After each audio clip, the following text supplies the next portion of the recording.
This is Colin McGuigan for IFLTV.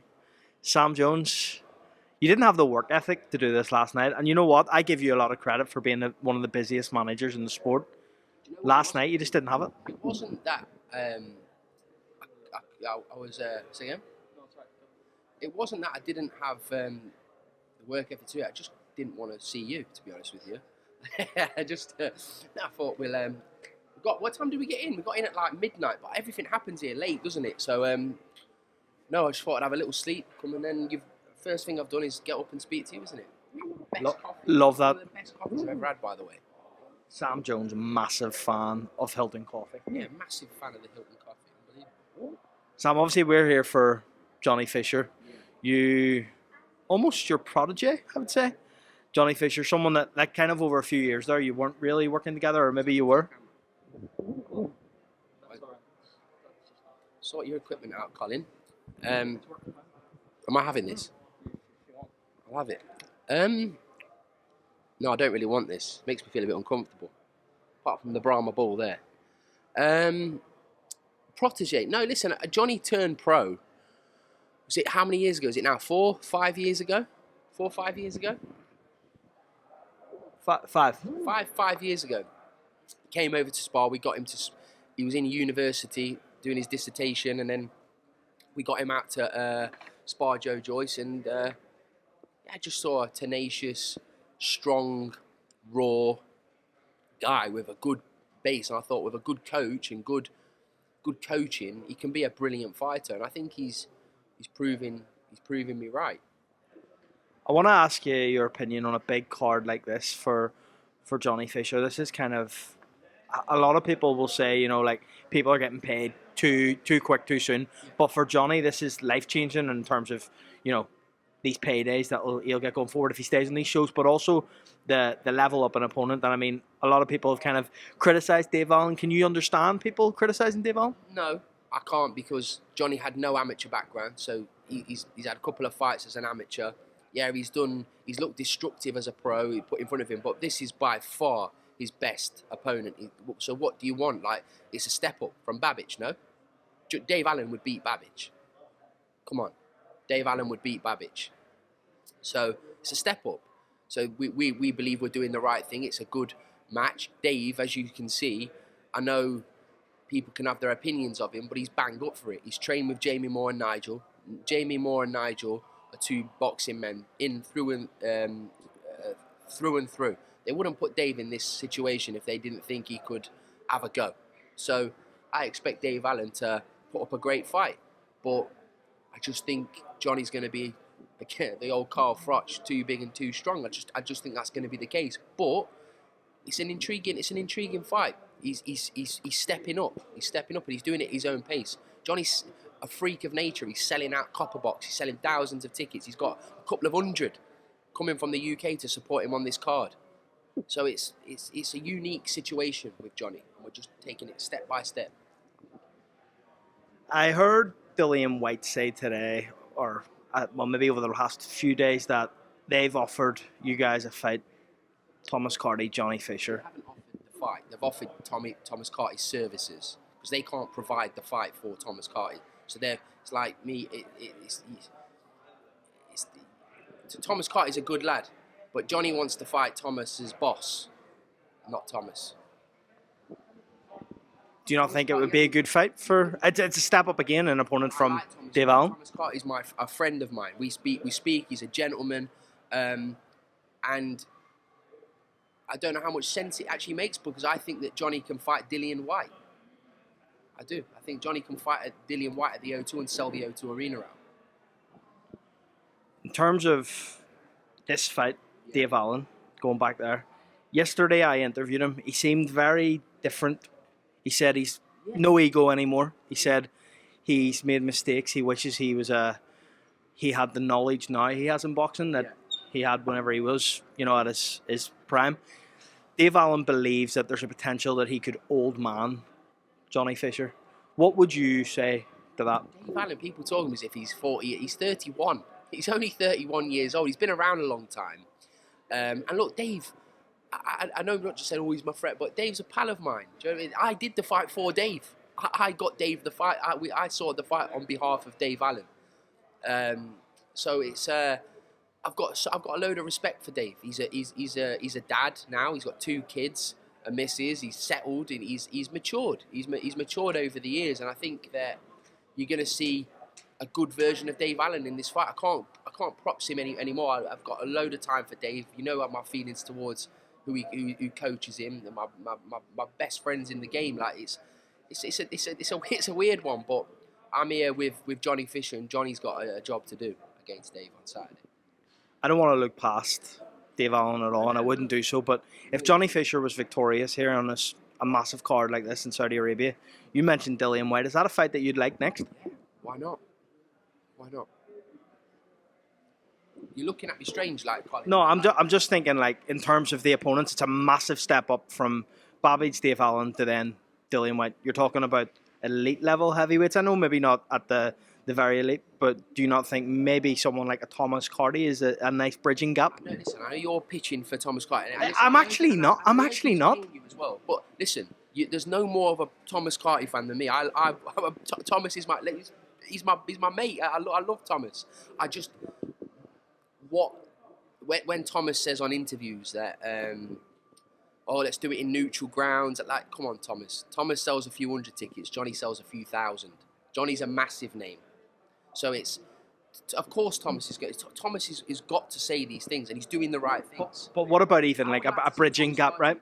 I would like to see Thomas Carty sign with a promoter, boxer, good platform like Sky Sports, Frank Warren or Eddie or whatever. But get a promoter and start building some momentum. That's what I would like to see Thomas Carty do.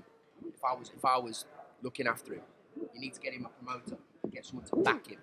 I'm not saying I really am not just on Team Carty here. I'm just saying in terms of levels, right? I know he's friendly, and I know you're also involved. But Joe Joyce, that type of level opponent, maybe. For Johnny, yeah, never in a million years. Never. I'd never. Why? Because I would never stand against Joe in any kind of. I would not be involved in that.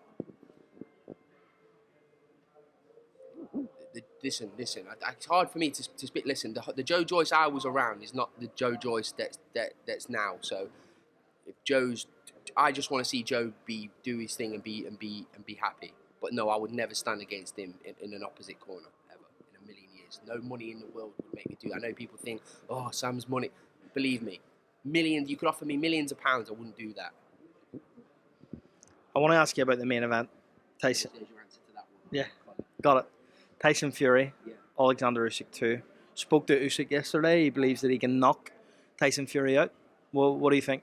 Of course he can, but Tyson Fury can knock him out. I'm firmly in the Fury corner here for this one.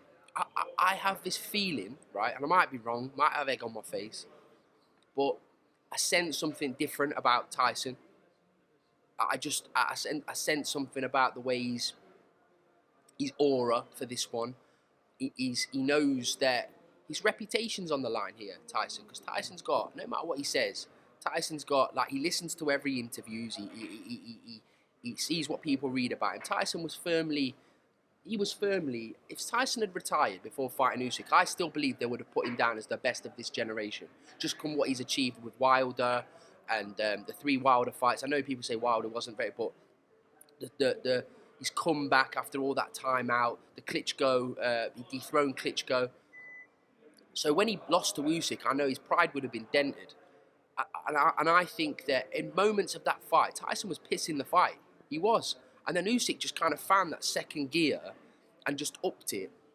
And he's a genius, Usyk. I just have a feeling Tyson Fury's going to win the fight. I might be wrong, and I might be, oh, Sam's got it wrong, but I have a feeling. I might be a delusional British boxing fan, so I want to see him fight, do the AJ fight, and have them have a big Wembley fight against. Do you think we see AJ Fury?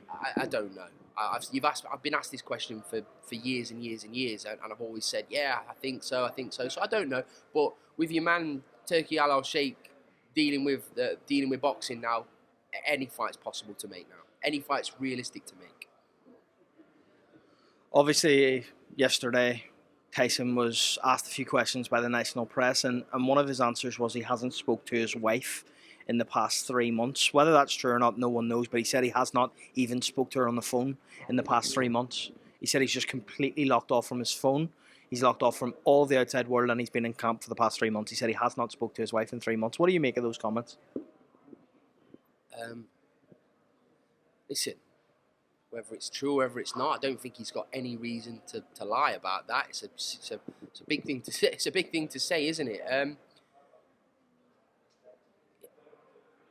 don't know. I really don't know what to say to that. I don't know if it makes him more in that Spartan mentality. Then let him. Listen, like I say, this fight's career-defining for Tyson. It is. It's career-defining fight. See, like back-to-back losses to Usyk will really hurt him personally. I know it will. It won't hurt his pockets because I know he's absolutely caked. But Tyson wants to. Tyson's a boxing historian. You know, if you speak to him like, on the level, like he knows a lot about, especially heavyweight boxing. There's nothing he doesn't know. He's very smart and very switched on. So he wants to be amongst them greats. And I think a win over Alexander Usyk on Saturday cements him amongst them. Usyk's promoter, Alex Krasik, said to me yesterday he would love to see AJ retire. He's done it all. He's won everything. He believes that he's done now. What would you say to someone like that if you were in AJ's team and someone was on the opposite end, someone who's beat AJ twice has said that? I don't know with AJ because I've spoke to AJ like many times, but I don't know him on a personal level. I'd like to think I know Tyson much on a personal level because I've spent so much time with him. But AJ, I don't really know on a personal level. Like when I see him, I'm an AJ fanboy. I'm a proper AJ fanboy, but I don't know him on that personal level. So it depends if he's got that drive and he loves it and he wants to get out of his bed. And because he's got hundreds of millions, AJ. So if he wants to get out of bed and do his runs, who are we to tell someone to retire? And his faculties are all there. Like, let's be honest, Dubois chinned him, right? Dubois destroyed him in that fight. But it's like Dubois has them capabilities to do that to pretty much anybody. He does. He hits so hard. It was all a case with Daniel. Look, moving on the subject of Dubois, but Dubois has always had them capabilities. It was all about someone piecing it together. But AJ's still a great fighter. He's still a great fighter. He's still the biggest draw, probably one of the top 3 biggest draws in world boxing. And he loves if he loves the game and he wants to carry it, it's very difficult to tell. Excuse me, it's very difficult to tell him to retire. Don't really know the answer to that question, but like, it depends. If I knew him on that level and I thought to myself he's doing it for the wrong reasons or whatnot, then I would probably have a different opinion. But on the outside looking in, it's clear. I think he still loves the game. He still wants to become a champion. So let him carry on. Do you think maybe AJ sitting on the sidelines watching this fight, offered maybe potentially by Turkey if Fury was to lose, say, right, a Fury fight in Wembley, or maybe he waits until Dubois fights Parker and Parker pulls off the win, which some people are tipping him to do. Parker wants to avenge that loss to AJ. Parker and AJ fight for a world title. AJ could quite easily become a world champion again. Yeah, there's so many there's so many ways for it to happen, because look at this. Look, Joe Joyce. You've just brought Joe Joyce up there. Although, like I say, I don't think Joe, as much as I love him, he's not the same Joe as the Joe that I was around them years ago. Joe bashed Parker up, right? Bashed him up. He beat Daniel Dubois. Stopped him. Do you know what I mean? Stopped him, and then Dubois, Parker beat Zhang, the guy who beat Joe. It's all about style. I'm trying to get it out what I mean, but in heavyweight boxing, there's always a style that can trouble someone else that wouldn't trouble you. It's all about the styles make fights in heavyweight boxing. Anyone could beat anyone. Daniel Dubois could lose to Parker. AJ could then beat Parker or lose to Parker. It's a wild one. It's a wild one. Sam, we could go on forever, but I'll let you go after this last question. There's been a back and forth between BARBOZA, yourself, Catterall.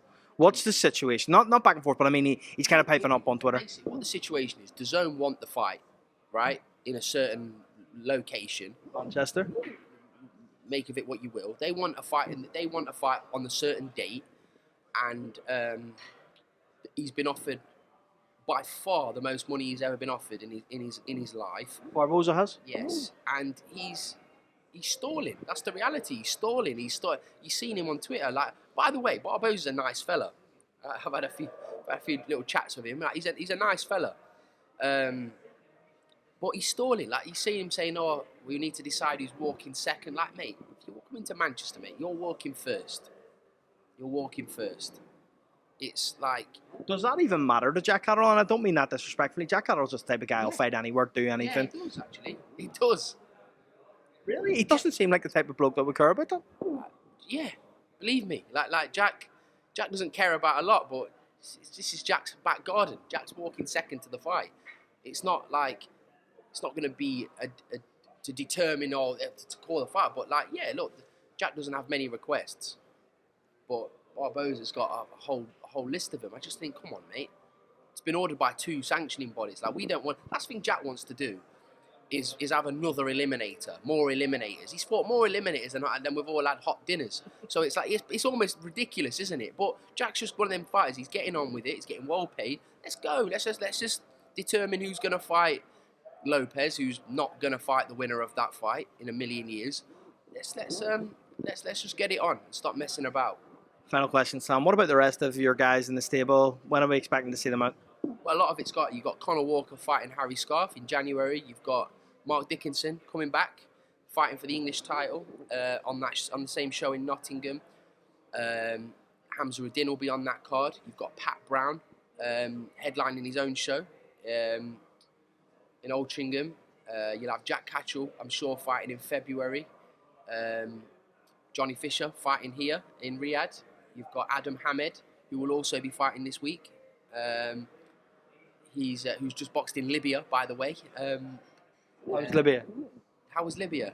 An experience, Colin. An experience. Like, I can't put into words. Like you would think I was lying. Like, if I told you, I'm gonna go into depth, but the whole situation of us getting on the plane, getting off, like we straight into a car, taken to this complex that was we were looked after like kings. It was unbelievable at times. But like, if I show you, I don't know. I've played it a few times on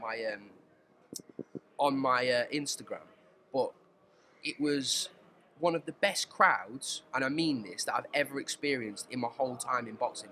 And I've been doing this a long time. I'm gonna try and find. Look.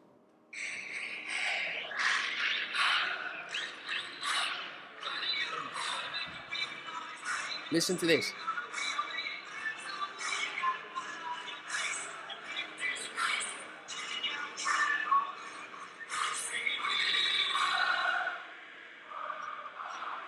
Mate, how good is that? Will you go back to Libya? Yeah. April, baby, he coming. You bring him back? Will you continuously do shows there? I don't know. I don't see why not. They're easy to deal with. They're great to deal with, and they love boxing out there. So yeah, absolutely. If they want it, well, I know the plans are April, but yeah, absolutely.